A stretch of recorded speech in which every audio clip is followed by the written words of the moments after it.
बिस्मिल्लाहिर्रहमानिर्रहीम। नाज़रीन, वफाकी दारुल हुकूमत इस्लामाबाद में बस स्टॉप भी हैं, अड्डे भी हैं, उनके ठेके भी होते हैं, लेकिन ठेके भी मिली भगत से होते हैं। इस पे भी हम बात करेंगे। और दूसरा, जो वफाकी दारुल हुकूमत में इलेक्ट्रिक बसें चली हैं, वो एक ज़बरदस्त सहूलत है। उस हवाले में से भी बात करेंगे कि उसको मज़ीद बेहतर कैसे किया जा सकता है और उनके लिए जो स्टाफ बनाए गए हैं उनसे क्या हर्डल्स क्रिएट हो रही हैं, क्या रुकावटें पैदा हो रही हैं।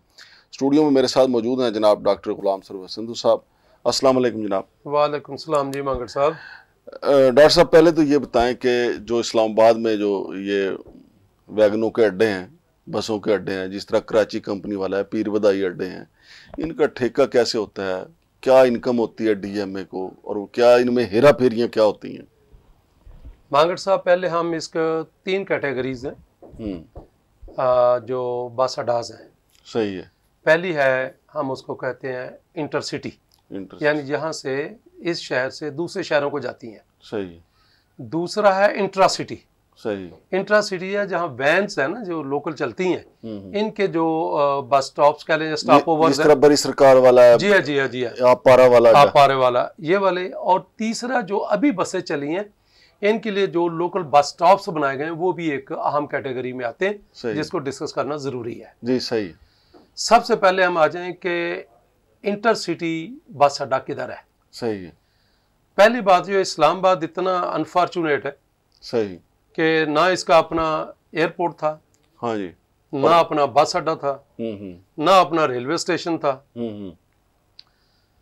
तो बस अड्डे की हद तक मुझे याद है कि एक तो ये था कि बस अड्डा G9 कराची कंपनी जहां बना हुआ है, ये इनफैक्ट इंटरसिटी नहीं है दूसरे शहरों के लिए नहीं, ये तो एक जो शहर के अंदर वैन चलती हैं जी, उसके लिए था।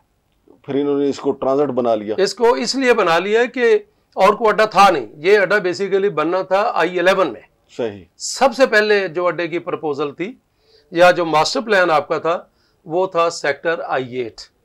सेक्टर I8 मास्टर प्लान में ट्रांसपोर्ट टर्मिनल के नाम से प्लान हुआ था, जिसमें रेलवे स्टेशन बनना था, जिसमें ड्राई पोर्ट बनना था, जिसमें बस अड्डा बनना था। लेकिन 1986 में इसको हाउसिंग में कन्वर्ट कर दिया गया कि जी जो फेडरल गवर्नमेंट एम्प्लॉइज है, इनको प्लाट देने और दिस एंड दैट। सो वो मामला अब जो अड्डा बना, प्रैक्टिकली तो ये एक ही अड्डा है, सही, लेकिन अदरवाइज 3-4 जगह पे ये चीजें चल रही हैं। कराची कंपनी एक जगह, फैजाबाद, दूसरा फैजाबाद है, तीसरा जो है पीर बदाई के पास जो है वो वैगन स्टैंड है। अच्छा। लेकिन वहां पे 200 शहरों को चलती है, उसकी तरफ भी आते हैं। फिर एक 26 नंबर चुंगी पे डेवलप हो गया था। हाँ जी। कराची कंपनी का जो है कि ये basically intra city wagon stand था ये, लेकिन चूंकि उस वक्त ये फैसिलिटी नहीं थी, तो इसको उन्होंने ऑक्शन किया। मैं इसकी आपको एक छोटी सी हिस्ट्री बताऊं कि मैं असिस्टेंट डायरेक्टर डीएम में आके लगा 1999 में। तो उस वक्त इनका 10 साल लीज जो खत्म हो रही थी, तो मैंने पता किया तो ये टोटल 11 लाख रुपया साल का देते थे। सही था शायद ऑक्शन में। सही। तो मैंने प्रपोजल बनाई कि जी इसको हम क्यों ना ऑक्शन करें जी। वो चाह रहे थे खुद एक्सटेंड करा ले। यार इतना रेजिस्टेंस आई कि मुझे फिजिकली थ्रेट किया गया कि अच्छा देख लेते हैं। तो बहरहाल मैंने जब ऑक्शन की तो वो लोग हाई कोर्ट में चले गए, हाई कोर्ट में स्टे आया, लेकिन हाई कोर्ट ने हमें महीने बाद परमिशन दे दी। वही अड्डा जो 11 लाख पे था, सर 1 करोड़ 55 लाख में गया है। ये कराची कंपनी वाला 1 करोड़ 55 लाख में। तो उसके बाद तो इसकी बोली बढ़ती गई, जाहिर है फिर एक काम शुरू हो गया ना। हाँ जी। लेकिन जब हाई कोर्ट से जैसे ही हमने केस जीता, तो मुझे उस वक्त के जो लोग थे उन्होंने कहा कि संधू साहब इस गल से खुश होने की जरूरत नहीं, कब्जा किने लेना है। लेकिन अल्लाह का शुक्र है मैंने दिन को 2 बजे कब्जा भी लिया, और 2 दिन सर वैगन स्टैंड पे मैं खुद बैठा, इसलिए कि जिसको ऑक्शन में दिया था वो लोगों से डरता आता नहीं था। अच्छा। तो उन्होंने कहा 2 दिन आप चलाएं। 2 दिन सर जी वो सीडी ने चलाया, उसके बाद हमने उनको हैंड ओवर किया। अब कितना होगा सर जी इसका ठेका अंदाजा? मुझे मेरा ख्याल 5-7 करोड़ के अराउंड था है। अच्छा। लेकिन अब जो उस अड्डे में प्रॉब्लम आ रही है ना, कि ये सिर्फ पहले बसेज आती थी, अब वहां पे एक तो दुकानें इतनी बढ़ गई हैं। खोखे छोटे छोटे। यस, कि वो अड्डा तंग हो गया, उसमें मूवमेंट कम हो गई, तंग हो गई है। वैसे जो बसों का आना जाना है वो लीगल है वहां पे? लीगल है, लीगल अड्डा यही है ना वो। नहीं, आप कह रहे हैं ना कि ये तो वैगन स्टैंड था, लेकिन बाद में चूंकि सीडीए ने कन्वर्ट कर दिया, उस वक्त इसको दूसरी ये फैसिलिटी थी नहीं। सही। लेकिन इस वक्त 3 चीजें वहां पे गैर कानूनी और बहुत जरूरी है, सही, उनको हटाना। नंबर 1 आध टक शॉप हो सकती है, जो कि हमने उसका छोटा सा स्ट्रक्चर बना अड्डे के अंदर ही, उसमें उसकी प्रोविजन रखी हुई है, जहां पे मैनेजमेंट का दफ्तर है।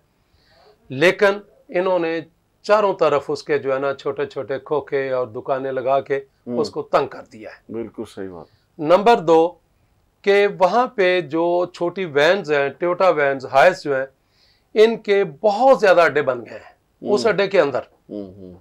तो उनकी मूवमेंट भी कोई इतनी, मतलब वो उसको भी बड़ा मुश्किल आना जाना, जो किसी ने किसको पक्के पिक करना हो या किसी को ड्रॉप करना, उसके लिए वो फैसिलिटी अभी इतनी इफेक्टिव नहीं है।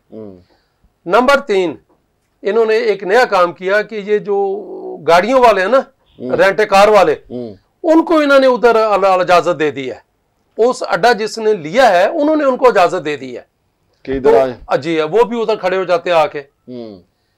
फिर टैक्सियों वालों की लंबी वर्कशॉप दिस एंड दैट। तो ये बात जो है, एक तो ये 26 नंबर वाला जो अड्डा था वो बेसिकली एक स्टॉप ओवर के लिए उसकी अप्रूवल थी, जो कि प्लानिंग में उस वक्त भी इसको अपोज किया था कि आप इतनी दूर कंट्रोल नहीं कर सकते, स्टॉप ओवर नहीं रहेगा बल्कि ये अड्डा बन जाएगा। तो वो फुल फ्लैज अड्डा बन चुका है। अभी सीडी ने ऑपरेशन किया इतने सालों बाद, पता नहीं कैसे। उसके बाद जो I-11 में वहां पे आपकी जितनी टोयोटा हाइस है दूसरे शहरों को जाती हैं, हाँ जी, वो उसने ऑक्शन में नीलामी में लिया था, जो विद इन सिटी जो वैगन जोन के लिए। उसके बाद पता नहीं किस बेली बगता, और वहां दुकानें और दिस एंड दैट, पक्का स्टैंड बन चुका है। बिल्कुल वेरी इंटरेस्टिंग। तो उसके साथ एक बर्फ खाने का प्लॉट है, सीडीए का, उसमें एक अड्डा खुला हुआ है। बहुत अच्छा। और बर्फ खाना कहाँ गया? वो बनाया नहीं उन्होंने अड्डा खोल लिया। और सीडीए ने कहा भी नहीं कि यार साड़ा बर्फ खाना। मेरा ख्याल है कि काफी इस पे ऑपरेशन भी हुआ, लेकिन वो स्टे ले आते हैं, और उसके बाद मेरे ख्याल सीडीए ने कभी पूछा ही नहीं। वो 12 साल तो नहीं स्टे चल सकता, वो सीडीए की मर्जी से स्टे लेके आते होंगे। मेरा ख्याल है कि उसमें बिल्कुल चीज मिली वक्त है, इसमें कोई दूसरी राय नहीं है। लेकिन ये संधू साहब हमें मौके पे जाके प्रोग्राम जी बिल्कुल करेंगे, मैं हाजिर हूं। सबसे इंटरेस्टिंग केस है फैजाबाद का। फैजाबाद में ये as residential pocket area approve हुआ है मास्टर प्लान में। कुछ जो आईजे प्रिंसिपल रोड की तरफ छोटे प्लाट थे वो उनकी कमर्शियलाइजेशन सीडीए ने अलाउ की थी। सही। लेकिन वहां पे अड्डा नहीं बन सकता क्योंकि अड्डे की रिक्वायरमेंट ये नहीं है, मतलब टोटली तमाम अड्डे गए इलीगल है। अब वहां पे थोड़ा सा मैं आपको कहूंगा कैच आ गया कि सीडीए ने एक स्टेज पे वहां पे एक D क्लास स्टैंड या C क्लास स्टैंड अलाउ किया। अब मुझे समझ नहीं आती, पहली बात तो सेक्रेटरी ITA जो है उसकी अथॉरिटी नहीं है कि किसी ऐसी जगह पे वो परमिशन इशू करे जिस जगह का सीडीए ने यूज अड्डे का नहीं रखा। वहां पे होता है वो वहां से C क्लास D क्लास ले आते हैं, सीडीए में अप्लाई करते हैं, लेकिन हमने नहीं अलाउ किया था। मुझे याद है कि 2009 की बात है ये, या उसके बाद 2012 की बात है ये, शायद मैं मिक्स कर रहा हूं।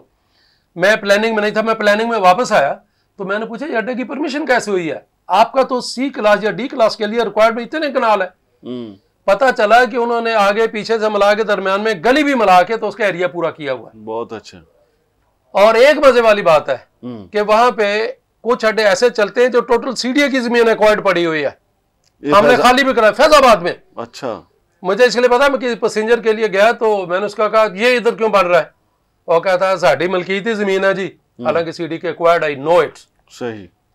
ये था।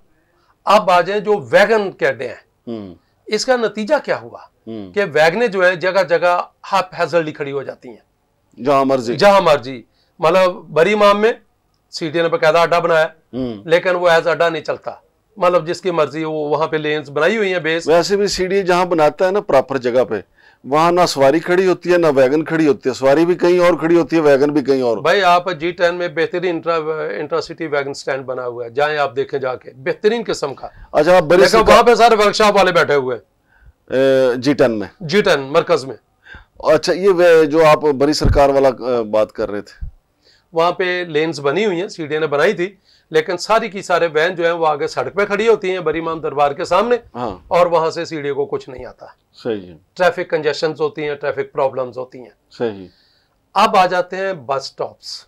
नहीं, पहले ये आपारा में भी है ना? आपारा में, अच्छा, आपारा वाले मजे वाली बात यह है कि आपारा में सारे इलीगल खड़े होते हैं, इसकी कभी नीलामी नहीं होती।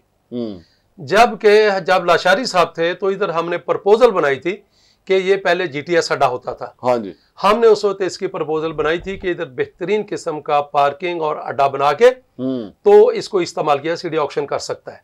लेकिन पता नहीं वो क्यों इम्प्लीमेंट ना हुआ, क्योंकि इस तरह गैर कानूनी इस्तेमाल होना था। लेकिन दुकानें शुकानें तो इन्होंने ट्रांसपोर्टरों ने बनाई, दुकानें बनाई हैं। वहां पे तो मस्जिद वालों ने 11-12 दुकानें बनाई हुई हैं। वहां पे तो बहुत कुछ बना हुआ है। तो ये अब इशू आ गया बस स्टॉप्स का। ये जो नई बसें चली इलेक्ट्रिक, ये बस स्टॉप्स, हाँ नहीं, इससे पहले सीडी ने जगह जगह बस स्टॉप्स बनाए थे। हाँ, वैन्स की फैसिलिटी के लिए, पैसेंजर के लिए। यार वो इतने टेम्परेरी नेचर के थे कि आधे तो 2-4 साल में उड़ गए उसमें। वो शेड भी इस वक्त भी आप जाएं, हालांकि वो सीडीए के लिए बेहतरीन सोर्स ऑफ इनकम है। इंग्लैंड या दूसरे डेवलप कंट्री में जाएं, जो बस स्टॉप के जो एडवर्टीजमेंट के बोर्ड लगते हैं ना, ये बड़ा बड़ा सोर्स ऑफ इनकम होता है। लेकिन हमने उल्टा अपने लायबिलिटी बनाई हुई है।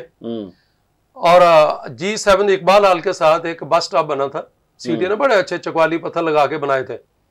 उसको गिराया गया, वो गिरा पड़ा है भाई, उसको साफ काला अगर नहीं चाहिए। हाँ।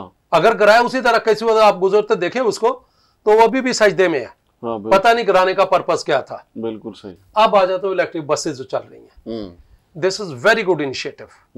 लेकिन इसके लिए मुझे अफसोस है कि बहुत लेट आया, ये ठीक आया। एक्चुअली इस्लामाबाद को आप देखें तो मेट्रो बस जो है ना, ये इस्लामाबाद की जरूरत नहीं है। इस्लामाबाद के 2% आबादी को भी ये केटर फॉर नहीं करती।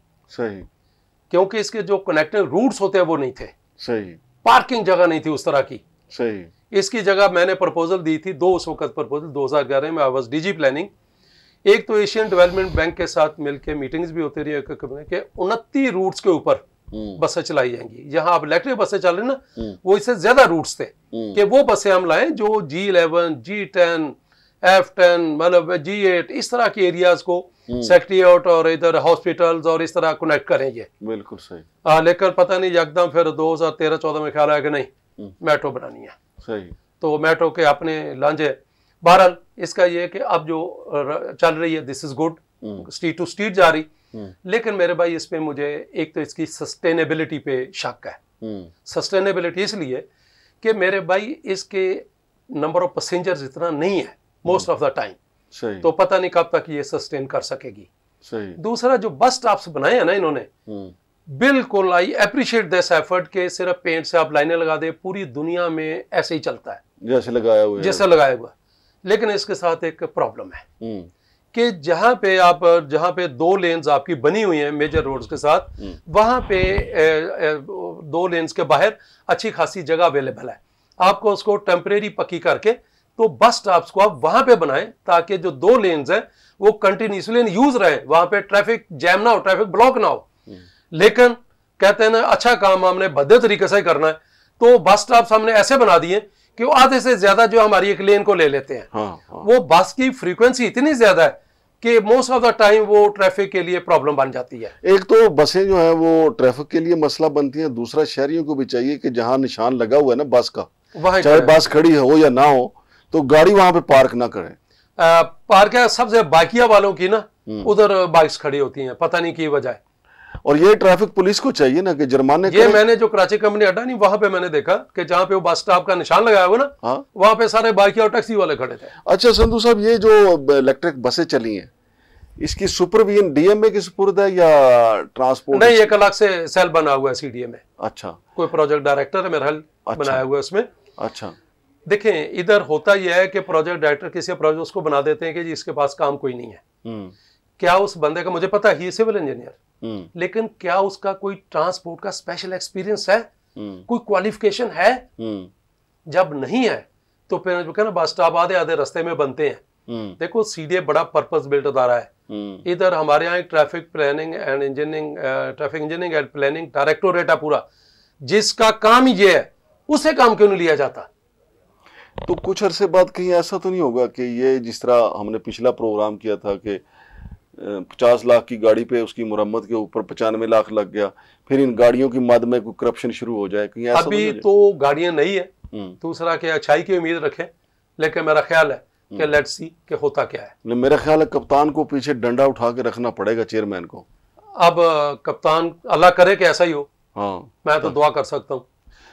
बहुत शुक्रिया जनाब संधू साहब। तो नाजरीन, ये है अड्डा माफिया की कारस्तानियाँ कि किस तरीके से सीडीए के साथ मिलकर उन्होंने वफाकी दारुल हुकूमत के वैगन स्टैंड और बस स्टैंड को काबू किए हुए हैं। फिर वहाँ पे उन्होंने खोखे बनाए हुए हैं, टायर शॉप की दुकानें बनाई हुई हैं।